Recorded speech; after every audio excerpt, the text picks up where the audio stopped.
Le continent européen. Commençons par l'introduction. Un continent peut être défini comme une vaste étendue de terre émergée, considérée comme une partie du monde et à laquelle on rattache des îles proches. On peut, selon la discipline, subdiviser la Terre en 4, 5, 6 ou 7 continents. Le modèle à 7 continents est le plus largement utilisé. Dans ce modèle, l'Europe est l'un des 7 continents.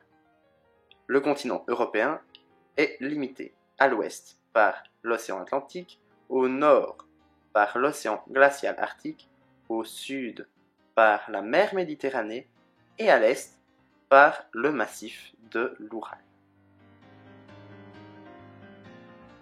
La géographie physique de l'Europe. Et commençons tout d'abord par les principales chaînes de montagnes. Les principales chaînes de montagnes européennes sont l'Oural et le Caucase, qui séparent l'Europe de l'Asie, les Carpates, les Alpes et les Apennins, qui traversent l'Italie, les Pyrénées, qui font frontière naturelle entre la France et l'Espagne, les Alpes scandinaves, qui s'étendent sur toute la péninsule scandinave, donc la Norvège, la Suède et la Finlande. Les principaux fleuves.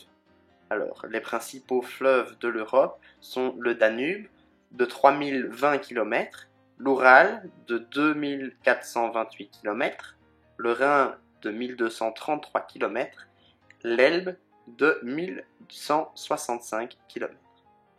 La Loire, la Meuse, le Rhône, le Pô, la Seine sont des fleuves bien connus en France, Belgique ou Italie, mais ont une longueur moindre.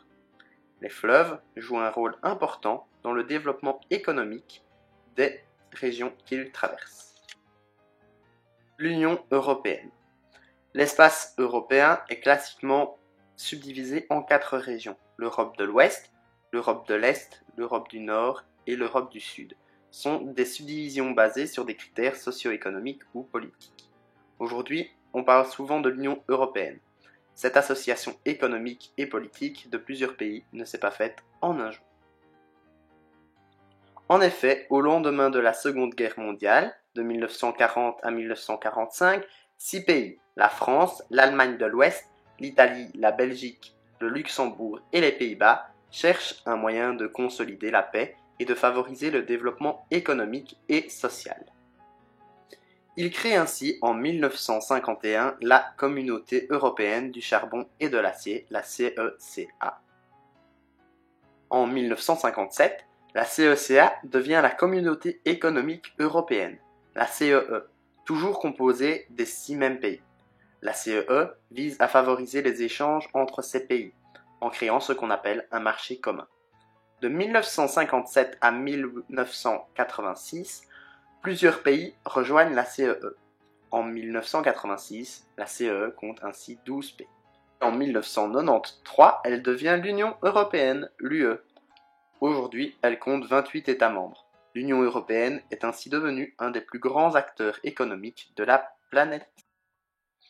Voici donc l'Europe des 28, avec les différents pays qui composent l'Union européenne. Maintenant, c'est à toi de jouer. Dans un premier temps, tu vas réaliser le puzzle mis à ta disposition à l'aide du patron, et ensuite tu vas prendre la page 7 de ton carnet de bord.